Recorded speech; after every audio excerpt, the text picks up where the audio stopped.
रेगिस्तान में आपका स्वागत है। ये वो शो है जो यूथ की थिंकिंग को मजबूती से पेश करता है। आज हमारी टीम मौजूद है श्री विश्वकर्मा स्किल यूनिवर्सिटी हरियाणा में।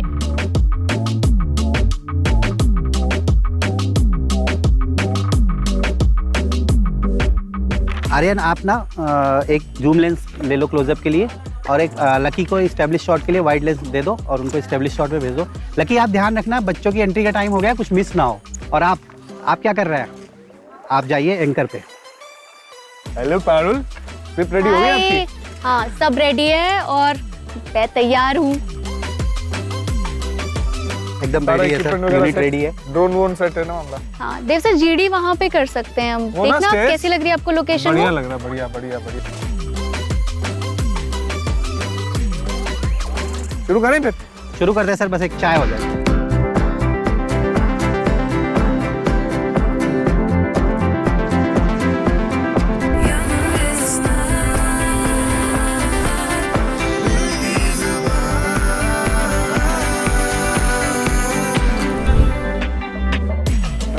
नमस्कार नमस्कार। कैसे हैं आप? बहुत बढ़िया, बहुत ही क्लासिक एक्सपीरियंस है यहाँ एंटर करते ही। All well, most welcome in the campus of SVSU। Sir ये कॉलेज काफी सुंदर है आपका, आप थोड़ा बताएंगे इसके बारे में, क्या क्या कोर्सेज करवाए जाते हैं यहाँ पर? 2017 में जब यूनिवर्सिटी शुरू हुई तो 2 प्रोग्राम्स के साथ स्टार्ट किए गए, और आज की तारीख में अगर हम देखते हैं तो टोटल नंबर ऑफ प्रोग्राम्स लगभग 50 के आसपास प्रोग्राम है।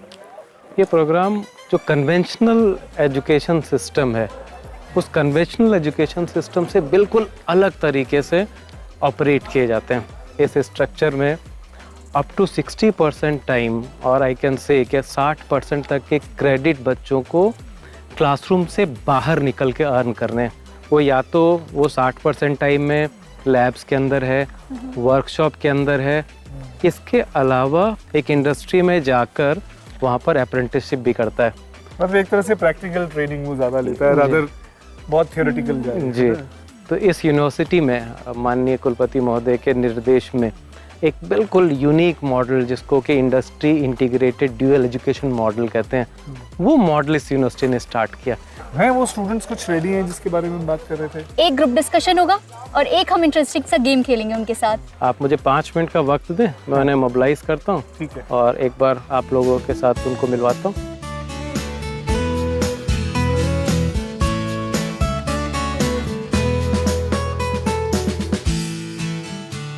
रेडी है तुम्हारी? सब रेडी है गेम सर, सब सेट है? सब रेडी है। As usual rapid fire questions. आज कुछ इंटरेस्टिंग होने वाला है मुझे लग रहा है। That's a surprise.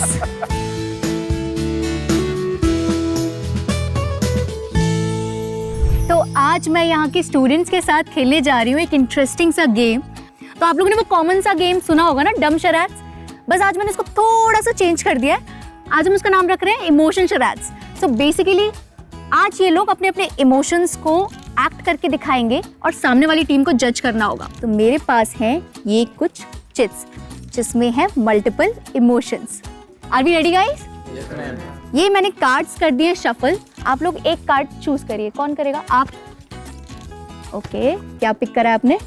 ये मैं अपने दर्शकों को भी दिखा दूं कि इन्होंने क्या पिक करा है। ये आप पूरी टीम देख लीजिए और इसको बिल्कुल भी बोलना नहीं है और ये सिचुएशन एक्ट करनी है छुपा कर गाइस, सामने वालों को दिखना नहीं चाहिए।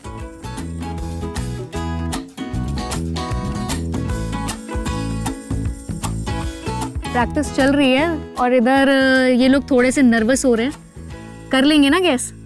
अरे कॉन्फिडेंस पूरा है इधर का। हो गया टाइम अप गाइस, अब चलो करके दिखाओ एक्ट। ओ एक्ट शुरू हो चुका है लगता है। ओके,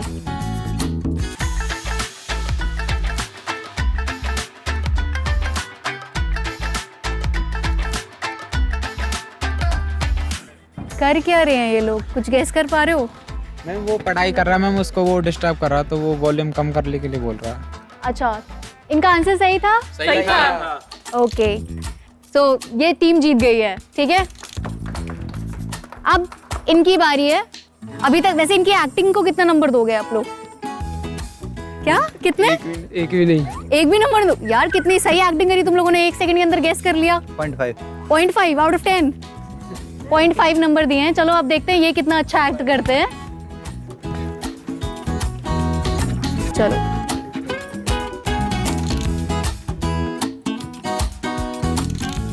ऑडियंस को भी दिखा दूं कि क्या है।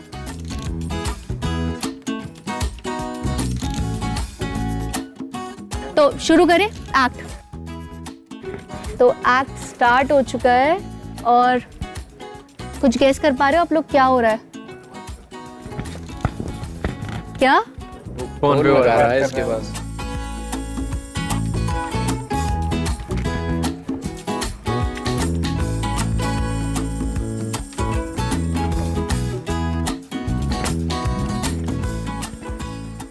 हो क्या रहा है? क्या हो रहा है? गेस करो। उसे किसी कंपनी से फोन आया है कि उसकी जॉब लग चुकी है और वो सब उसे कांग्रेचुलेट कर रहे हैं। तो ये सिचुएशन जो हमने गेस करी है ये सही है? Yes ma'am. सो ये तो उनके एक्ट्स हो गए और दूसरी टीम ने उसे गेस करा। अब मैं एक बारी जाती हूँ और इनसे पूछती हूँ कि इन्होंने कैसा फील करा जब वो उस सिचुएशन को एक्ट कर रहे थे। आपकी कोई लर्निंग? कॉन्फिडेंस थोड़ा इंक्रीज हुआ। टीम वर्क था, बिना टीम के ये हो नहीं पाता। सबने साथ में कोऑपरेट किया, एक दूसरे के साथ एक्ट किया एक साथ मिलके। तो बेसिकली ओवरऑल आपको एक्ट करने में मजा आया। तो आप दोनों को क्या फील हुआ, मतलब अपना अपना कैरेक्टर प्ले करके? कोई पढ़ रहा है तो उसको डिस्टर्बेंस क्रिएट हो, डिस्ट्रैक्शन होता है, तो उसके लिए था वो पहले बस। अच्छा, तो और उस सिचुएशन में करना क्या चाहिए था? दोस्तों को कोऑपरेट करना चाहिए कि ये पढ़ रहा है तो मैं आवाज़ कम रखूं या फिर बाहर चला जाऊं इधर उधर। बेसिकली थोड़ी एम्पैथी वगैरह दिखानी चाहिए थी सिचुएशन में। बड़ा मजा आया एक ग्रुप के साथ वो पूरा गेम खेल के। मैं एक और ग्रुप ढूंढ रही हूँ, मिल भी गया है मुझे लगता है। I think hi guys. सो मैं ना भी एक गेम खेल रही हूँ, आप लोग इंटरेस्टेड हो? Yes ma'am. सो मेरे पास कुछ यहाँ पर सिचुएशंस हैं। मैं एक टीम को दिखाऊंगी और दूसरी टीम को गेस करना होगा। वो एक टीम उस पर एक्ट करेगी बिना बोले। करें? ये 4 कार्ड्स हैं, इसमें से कोई भी पिक करो। ओके, ये मैं एक बार अपनी ऑडियंस को भी दिखा दूं। तो ये है हमारी सिचुएशन। कौन एक्ट करने वाला है आप में से पहले? मतलब कौन करेगा आप लोगों को? आप कर रहे हो? ठीक है, तो हम तैयार हैं? Yes ma'am.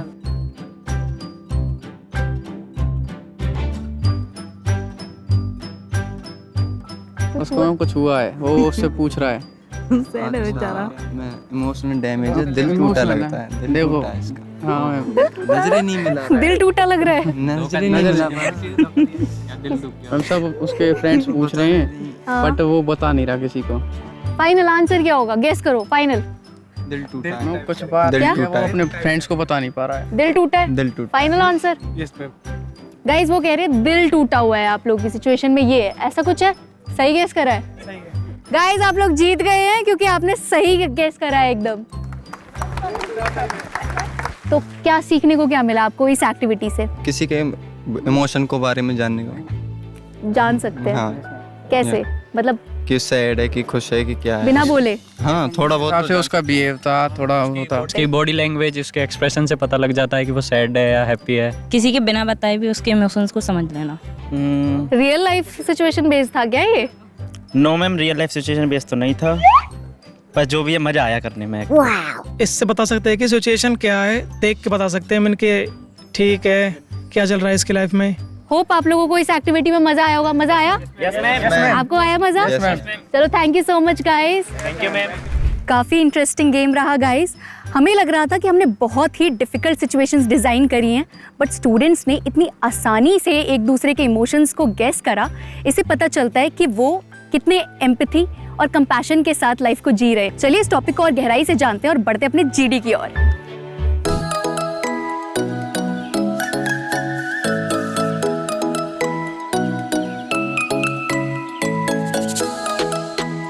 रिक्वेस्ट है कि जिसके पास भी माइक्रोफोन आएगा उस समय ही आपको बोलना है, बिना माइक्रोफोन के आप नहीं बोलेंगे, ठीक है? डन? चलिए शुरू किया जाए। शुरू किया जाए? Ready guys? Yes sir. So आज का जो हमारा टॉपिक है वो ये है कि एम्पैथी और कंपैशन सिर्फ हम दूसरों के लिए दिखाते हैं या ये हमारे खुद के लिए भी होता है। मेरा पहला सवाल आप लोगों से ये है कि आप लोगों के हिसाब से एम्पैथी क्या होता है? एम्पैथी मतलब किसी का दुख और दर्द समझना और उसे उस प्रॉब्लम में से निकालना, उसकी जगह अपने आप को रखना एक तरह से। अच्छा, मेनली एम्पैथी मीनिंग मतलब किसी के दुख को अपना दुख समझना इज मेनली एम्पैथी। इधर माइक पास कर दीजिए। According to me empathy is not just about feeling the pain of others.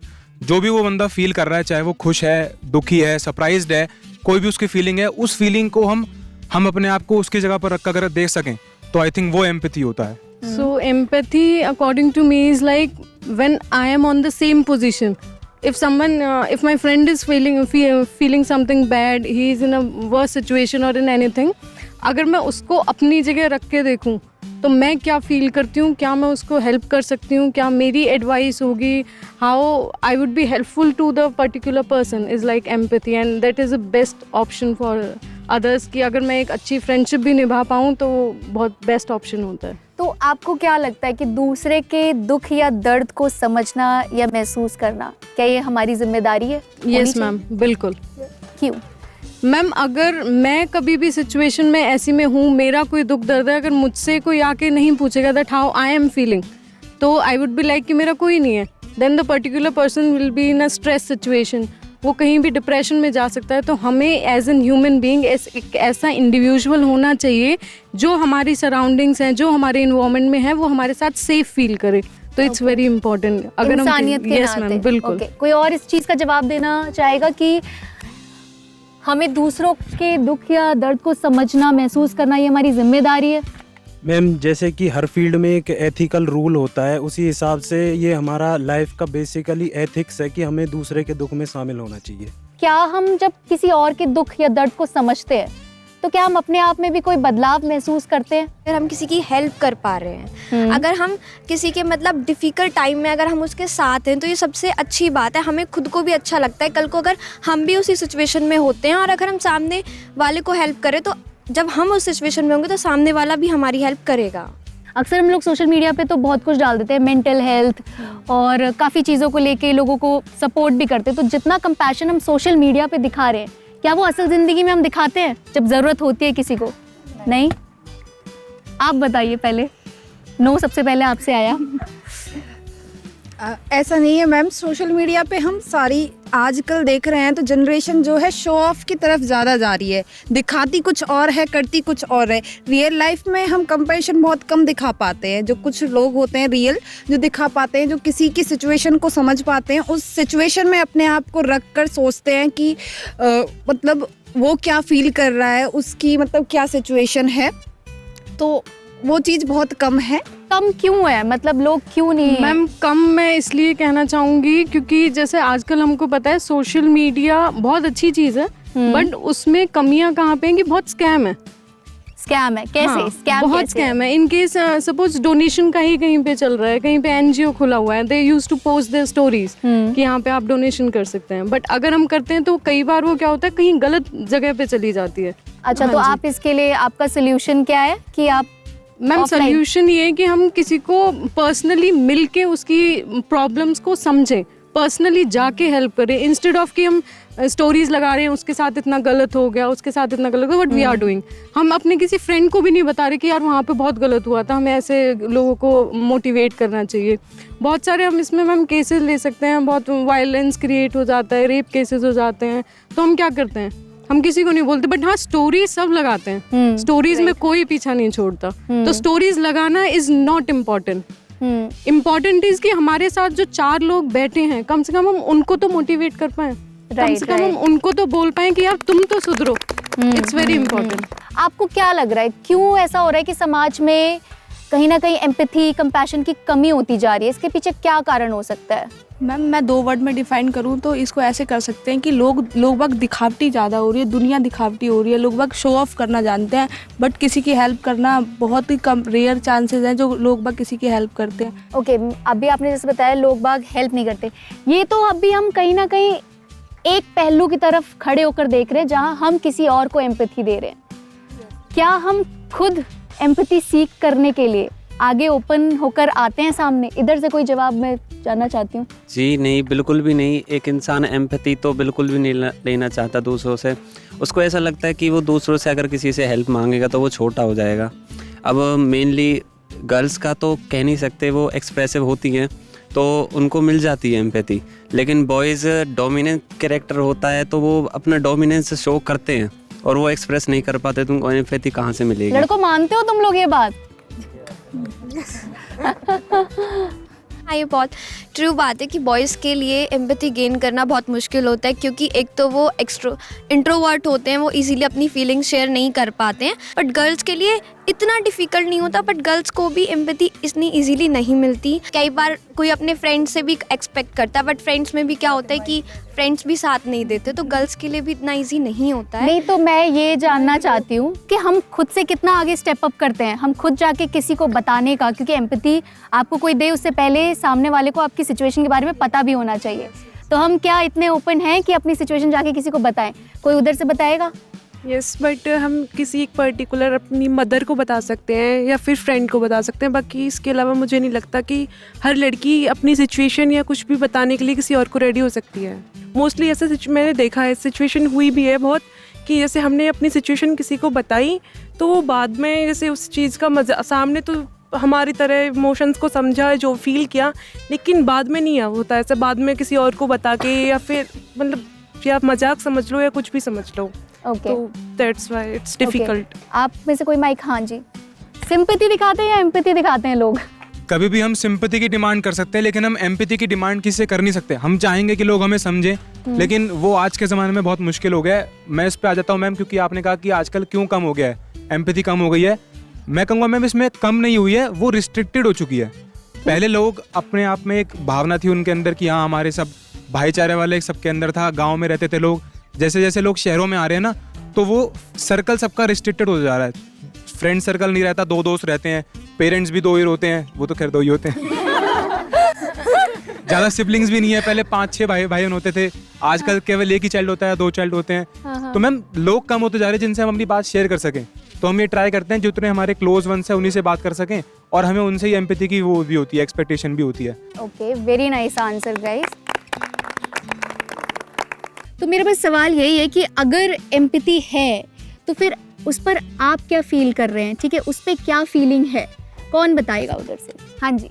जैसे कि बहुत सी सिचुएशन हो जाती है, जैसे एग्जाम्स भी आ जाते हैं, तो ऐसे हमको बहुत सपोर्ट करते हैं, टीचर्स हैं हमारे, हमको सपोर्ट करते हैं, तो उनके लिए हमारे अंदर थैंक यू फील होता है कि वो हमें समझा रहे हैं, हमें मोटिवेट कर रहे हैं। आजकल इमोशंस बहुत कम हो गए हैं, लोग एक दूसरे के लिए इमोशंस नहीं दिखाते।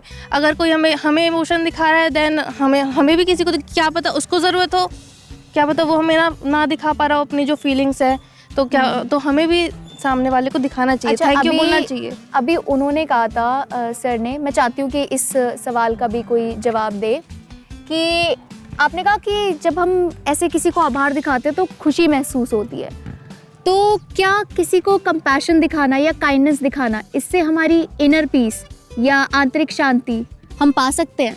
कोई बताएगा? बताइए। बिल्कुल मैम, पा सकते हैं, क्योंकि अगर हम किसी की मदद करते हैं या फिर कोई भूख, मतलब जैसे कि फॉर एग्जांपल ले लो, कोई भूखा है, हमने उसको खाना दे दिया खाने के लिए, तो फिर अगर उसको शांति मिलती है ना मन को, तो फिर अंदर से एक आवाज़ आती है, यार इस भूखे को खाना मिल गया, तो अंदर से इनर पीस, मतलब शांति, मतलब मन को शांति मिल जाती है। यस मैम, अगर हम किसी की हेल्प करते हैं तो हमें बहुत इनर पीस, मतलब कि बहुत ही ज़्यादा अच्छा लगता है, क्योंकि हाँ हम ह्यूमैनिटी दिखा रहे हैं जो एक इंसान में दूसरे इंसान के लिए होनी ही चाहिए। फॉर एग्ज़ाम्पल आजकल जो गाय है और जो डॉग्स हैं, वो स्ट्रीट डॉग्स हैं, बिल्कुल कोई गाड़ी मार जाए तो उसका ट्रीटमेंट भी अगर हमने करवा दिया ना, तो अंदर से ऐसा लगता है कि हाँ हमने कुछ कर दिया। वही चीज़ सबसे ज़्यादा मैटर करती है। बड़ी गाड़ी लेना, बंगले ख़रीदना, ये बिल्कुल मैटर नहीं करता। Kindness, humanity for animals, for humans, वो ही सबसे ज़्यादा मैटर करता है। अगर किसी के अंदर ह्यूमैनिटी है तो वो एक अच्छा इंसान है, वरना तो कुछ नहीं। बहुत डीप था ये, बहुत डीप। और कौन परफॉर्म करने जा रहा है हमारे लिए? तो मैं एक पोयम बोलना चाहूँगी। वो पोयम मेरी सेल्फ रिटन है। मैंने पोयम लिखी थी उम्मीद के ऊपर। जो हम मेहनत करते हैं, हम एक उम्मीद लगा के रखते हैं कि हम एक एग्ज़ाम देने जा रहे हैं। मैंने गवर्नमेंट एग्ज़ाम के दौरान लिखी थी। I was preparing for UPSC। तो मैंने उस दौरान लिखी थी। मैं इसको एक छोटे से स्टैंजा में कंप्लीट करना चाहूँगी। तो ये उम्मीद काश एक खिलौना होती, ये उम्मीद काश एक खिलौना होती, टूटने पर दोबारा वैसे ही जुड़ जाती। पर यूं तो कांच का टुकड़ा निकल गया, पर ये तो कांच का टुकड़ा निकल गया जो जुड़ नहीं सकता, और जोड़े भी तो दरार कहीं ना कहीं छोड़ ही जाता है। अपनी कलम और अपनी उम्मीद सब समेट फिर चलूँगी मैं, सब समेट फिर चलूँगी मैं, वादा रहा मेरा खुद से, वादा रहा मेरा खुद से, ये भी मंजिल पार कर ही रुकूंगी मैं।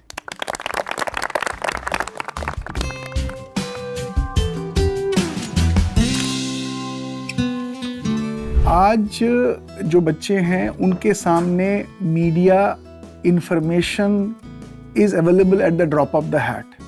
वो किसी भी विषय को 2 सेकंड में गूगल पे जाके या चैट जीपीटी पे जाके वो इंफॉर्मेशन को हासिल कर सकते हैं। इसलिए उनके मन में ये चीज़ घर कर गई है कि जो चीज़ मुझे एक टीचर क्लास में पढ़ा रहा है, ये चीज़ तो मैं ड्रॉप ऑफ द हैट पे किसी भी तरीके से सोशल मीडिया से, इंटरनेट से हासिल कर सकता हूँ। तो इसलिए उनका जो इंटरेस्ट क्लास में रहता है और शिक्षा के प्रति, टीचर के टीचिंग के प्रति रहता है, वो बड़ा कम रहता है। इसलिए वो बहुत बार आप देखोगे सोशल मीडिया पे कनेक्टेड रहेंगे, क्योंकि वहाँ पे एक नेटवर्क होता है और उस नेटवर्क में वो अपने आप को एक्सप्रेस करने में बड़े समर्थ होते हैं, क्योंकि वहाँ रिडिक्यूलिंग नॉर्मली होती नहीं है। क्लास में उन्हें भय रहता है कि they may get ridiculed, because physical environment में उस रिडिक्यूल को सहन करना बड़ा मुश्किल होता है, इसलिए वो क्लास में खुलते भी नहीं है बहुत जल्दी।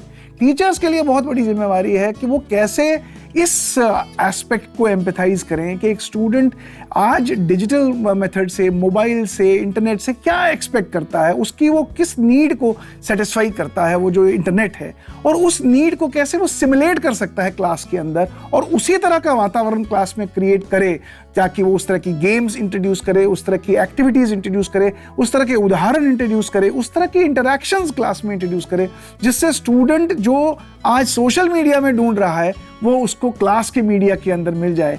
लेकिन इसके लिए टीचर की एम्पैथेटिक अप्रोच बहुत ज़रूरी है, और मुझे लगता है कि हम स्टूडेंट को वापस एक क्लास में ला सकते हैं with some creative innovative spin.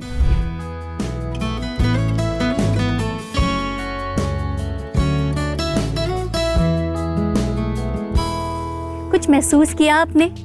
कुछ बातें दिमाग में नहीं, दिलों में उतर जाती हैं। अब बारी है कुछ टेक होम लर्निंग की। अगर हम अपनी ज़िंदगी में छोटी सी कोशिश करें तो हम अपनी ज़िंदगी में कंपैशन और एम्पैथी को ला सकते हैं, और उसका बहुत बड़ा असर होगा। बोले हिंदुस्तान में हम यही तो करते हैं, दिलों की बातें।